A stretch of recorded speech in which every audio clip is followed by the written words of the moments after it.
രണ്ടുപേർക്കും തുല്യ നീതി കൊടുക്കണം. അതായത് ബോയ്സിനൊരു നിയമവും ഗേൾസിനൊരു നിയമം ഒന്നും കൊടുക്കേണ്ട കാര്യമല്ല. കാരണം ബോയ്സും ഗേൾസും ഒരുമിച്ച് ചെയ്ത തെറ്റിന് ബോയ്സിനെ പീഡന കേസിലും ഗേൾസിനെ പുണ്യാളത്തിയാക്കി, അതായത് ഭാര്യ ചെയ്ത തെറ്റിന് ഈ ഭർത്താവ് ഓർക്ക് ജീവനാംശം നൽകുക എന്നുള്ളത്, അതും ബ്രേക്കപ്പായി. ഇത് ഈ ചാടിപ്പോണ ശുഷ്കാന്തി ഒന്നും ഉണ്ടാവില്ലല്ലോ ഒരുമിച്ച് ജീവിക്കുമ്പോൾ. ഇവർ തമ്മിൽ വേർപിരിയേണ്ട ഒരവസ്ഥ വരുമ്പം നഷ്ടപരിഹാരം എന്ന് പറഞ്ഞിട്ട് ഭാര്യയ്ക്ക് പിന്നെയും പൈസ കൊടുക്കും. ഗേൾസും ഒരുമിച്ച് ചെയ്ത തെറ്റിന് ബോയ്സിനെ പീഡന കേസിലും ഗേൾസിനെ പുണ്യാളത്തിയാക്കി ചമയേണ്ട കാര്യമല്ല. സ്വന്തം ഉപ്പാക്ക് കാണണമെന്നുണ്ടെങ്കിൽ ഓരോ കയ്യും കാലും പിടിച്ചിട്ട് എന്നിട്ടും ഒരുപാട് നീതികേട് നമ്മുടെ ഇവിടെ നടക്കുന്നുണ്ട്. പോയിട്ട് എന്ത് ചെയ്യൂ, വേറൊരു തന്നെയായിട്ട് റിലേഷനായിട്ട് ഡിവോഴ്സായിട്ട് ജീവനാംശം എന്ന് പറഞ്ഞിട്ട് ആ വീടും സ്ഥലവും ഒക്കെ ഈ ചെക്കന് നയിച്ചുണ്ടാക്കിയ ഈ ചെക്കന് ഭാര്യയും ഭർത്താവും കുഞ്ഞുങ്ങളായിട്ട് ജീവിക്കണ ഇടയിൽ ഭാര്യക്ക് മറ്റൊരാളുമായിട്ട് റിലേഷൻഷിപ്പ് ഉണ്ടാവും. അതായത് ഇപ്പോൾ ഒരു ഗേള് ആരുടെ എപ്പോഴെങ്കിലും പോവുകയാണ്, അങ്ങനെ പോയി കഴിഞ്ഞിട്ട് ഇപ്പോൾ ഞങ്ങളുടെ നാട്ടിൽ അങ്ങനൊരു ഇൻസിഡൻറ്റ് ഉണ്ടായിട്ടുണ്ടായിരുന്നു. അതായത് സ്വന്തം ഭർത്താവിനെ ഉപേക്ഷിച്ചിട്ട് വേറൊരുത്തൻ്റെ കൂടെ പോയി, കുട്ടികളുണ്ട്, വേറൊരുത്തൻ്റെ കൂടെ പോയി. ആ സമയത്ത് അതും ബ്രേക്കപ്പായി. ഇത് ഈ ചാടിപ്പോണ ശുഷ്കാന്തി ഒന്നും ഉണ്ടാവില്ലല്ലോ ഒരുമിച്ച് ജീവിക്കുമ്പോൾ. അപ്പം അതങ്ങനെ വേറെ പോയിട്ട് പിന്നെ അടിച്ചു പിരിഞ്ഞ സമയത്ത് ഈ പെണ്ണിന് നഷ്ടപരിഹാരം കൊടുക്കുക എന്നുള്ളൊരു ഓപ്ഷൻ വന്നു. അതായത് എത്രയോ ലക്ഷങ്ങൾ നഷ്ടപരിഹാരം കൊടുത്തുകൊണ്ട് കേസ് ഒത്തുതീർപ്പാക്കിയിട്ട് വിട്ടു എന്ന് പറഞ്ഞു. ആ ഒരു കേസും കൂടി ഒന്ന് മാറിയാൽ നല്ലതാണ്. കാരണം ഞാൻ ലേഡിയാണ്, പക്ഷെ ഇതൊക്കെ എന്താണെന്നറിയോ, രണ്ടുപേരും ചെയ്യുന്ന ഒരേ ഒരു തെറ്റിന്, അതായത് രണ്ടുപേരും ചെയ്യുന്ന തെറ്റിന് ഒരാൾ മാത്രം പ്രതിക്കൂട്ടിലും മറ്റേ ആൾക്ക് എന്തോ സംഭവം ഭയങ്കര എന്താ പറയുക കൺസിഡറേഷൻ നൽകേണ്ട കാര്യമല്ല. അതായത് രണ്ടുപേരും ചെയ്യുന്നത് തെറ്റാണെന്നുള്ള കാര്യം രണ്ടുപേർക്കും ബോധമുണ്ട്. മൈനറല്ല, പ്രായപൂർത്തിയായിട്ടുള്ള ആൾക്കാരാണ്. അപ്പോൾ രണ്ടുപേർക്കും ഒരേ ഒരു ഇത് കൊടുക്കുക, അതായത് രണ്ടുപേർക്കും തുല്യ നീതി കൊടുക്കണം.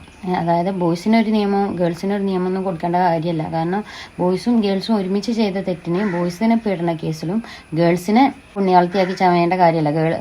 ഓക്കെ, മനഃപൂർവ്വം ബലം പ്രയോഗിച്ച് റേപ്പൊക്കെ ചെയ്യുകയാണെന്നുവെച്ചെങ്കിൽ ഓക്കെ, അത് ഈ ബോയ്സ് ചെയ്യുന്ന തെറ്റാണ്. അതല്ല കൺസെൻറ്റോട് കൂടിയിട്ട് ചെയ്യുന്ന ഫിസിക്കൽ റിലേഷൻ ആണെന്നുണ്ടെങ്കിൽ രണ്ടുപേരും ചെയ്തത് തെറ്റാണ്. അപ്പോൾ രണ്ടുപേർക്കും അതിൽ തുല്യ പങ്കുണ്ട്. അപ്പം അതിന് ഒരാളെ മാത്രം, അതായത് ബോയ്സിനെ മാത്രം പീഡന കേസിൽ അകത്താക്കിയിരുന്നതിനോട് എനിക്ക് യോജിപ്പില്ല. ഇനി ഒരു കേസും കൂടി ഉണ്ട്. അതായത് ഇപ്പോൾ എന്തെങ്കിലും ഇഷ്യൂ വന്നിട്ട്, അതായത് നോർമലി ഒരു ഭാര്യയും ഭർത്താവും കുഞ്ഞുങ്ങളായിട്ട് ജീവിക്കണ ഇടയിൽ ഭാര്യക്ക് മറ്റൊരാളുമായിട്ട് റിലേഷൻഷിപ്പ് ഉണ്ടാവുക, അഫെയർ ഉണ്ടാകുന്ന സമയത്ത് പിന്നീട് ഇവർ തമ്മിൽ വേർപിരിയേണ്ട ഒരവസ്ഥ വരുമ്പം നഷ്ടപരിഹാരം എന്ന് പറഞ്ഞിട്ട് ഭാര്യയ്ക്ക് പിന്നെയും പൈസ കൊടുക്കുന്ന ഒരു പരിപാടി ഉണ്ടായിരുന്നു. അതിപ്പോൾ നിന്നിട്ടുണ്ടോയെന്ന് എനിക്കറിയില്ല കറക്റ്റ്. ഇത് കുറച്ച് മുന്നേ വരെ നിന്നിട്ടില്ല. എത്രയോ ശതമാനം കൊടുത്ത് സെറ്റിൽഡ് ആക്കുക, ഡിവോഴ്സ് ആക്കുക എന്നുള്ള മട്ടിൽ. അതായത് ഭാര്യ ചെയ്ത തെറ്റിന് ഈ ഭർത്താവ് ഓർക്ക് ജീവനാംശം നൽകുക എന്നുള്ളത്, അത് എന്ത് നീതിയാണ് അതിലുള്ളത്? ശരിക്കും ഭാര്യ ചെയ്ത തെറ്റിന് ശരിക്കും ഭർത്താവിന് നഷ്ടപരിഹാരം കൊടുക്കുകയാണ് വേണ്ടത്. അതായത് മറ്റൊരുത്തനുമായിട്ട് അഫെയർ ഉണ്ടായിട്ട് ഭാര്യയും ഭർത്താവും ഡിവോഴ്സ് ആകുമ്പോഴും ഭാര്യക്ക് ജീവനാംശം കൊടുക്കുക എന്നുള്ള പറയുന്നതിനോട് എനിക്ക് യോജിപ്പില്ല. അതേപോലെ തന്നെ കുട്ടികളെ സംരക്ഷണം എന്ത് ചെയ്യും, കോടതി മൈനർ ആയതുകൊണ്ട് തന്നെ ഉമ്മാൻ്റെ അടുത്ത് ഏൽപ്പിക്കും. അതായത് ഈ തെറ്റ് ചെയ്തിട്ടുണ്ട് എന്നുണ്ടെങ്കിലും, അതായത് മറ്റൊരു റിലേഷനിൽ ഇങ്ങനൊരു ഇഷ്യൂ വന്നിട്ടാണ് ഡിവോഴ്സ് ആണെന്നുണ്ടെങ്കിലും സംരക്ഷണം കൊടുക്കുന്നത് ഉമ്മാക്കാണ്.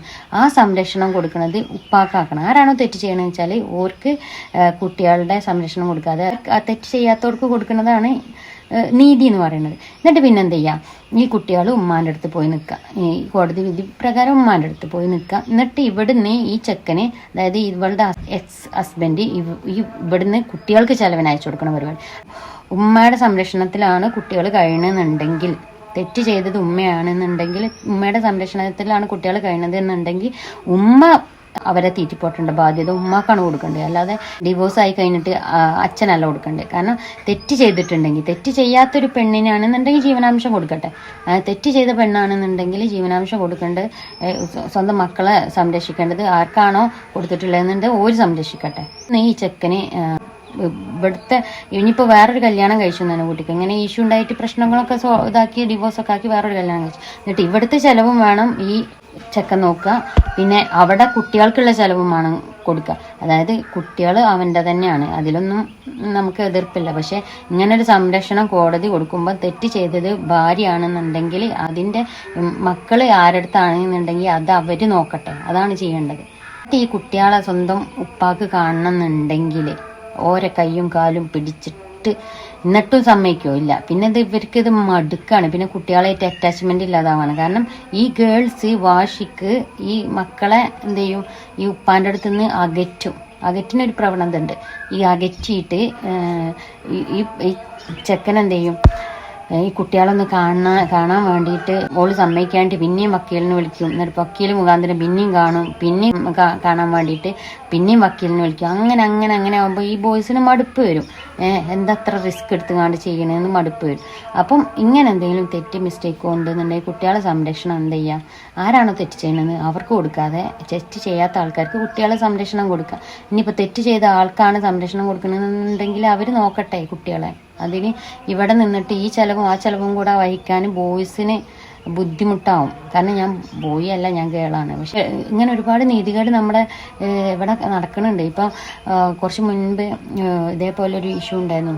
കല്യാണം കഴിഞ്ഞിട്ട് കുട്ടികളുള്ളൊരു പെണ്ണ് പോയിട്ട് എന്ത് ചെയ്യൂ, വേറൊരു തന്നെയായിട്ട് റിലേഷനായിട്ട് ഡിവോഴ്സായിട്ട് ജീവനാംശം എന്ന് പറഞ്ഞിട്ട് ആ വീടും സ്ഥലവും ഒക്കെ ഈ ചെക്കന് നയിച്ചുണ്ടാക്കിയ ഈ ചെക്കന് കൊടുക്കേണ്ടി വന്നൊരവസ്ഥ ഉണ്ടായിട്ടുണ്ട്. ഇപ്പം ഒന്നുമില്ലാത്തൊരവസ്ഥ ഉണ്ടായിട്ടുണ്ട്. അപ്പം ഇതിനൊക്കെ മാറ്റം വരണം, മനസ്സിലായോ? ഇതിനൊക്കെ മാറ്റം വരുന്നേ വേണം.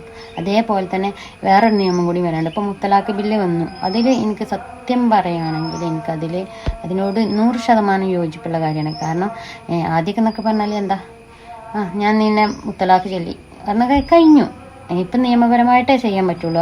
അത് വലിയൊരു സംഭവം തന്നെയാണ് കേട്ടോ, നല്ലൊരു നിയമമാണ്.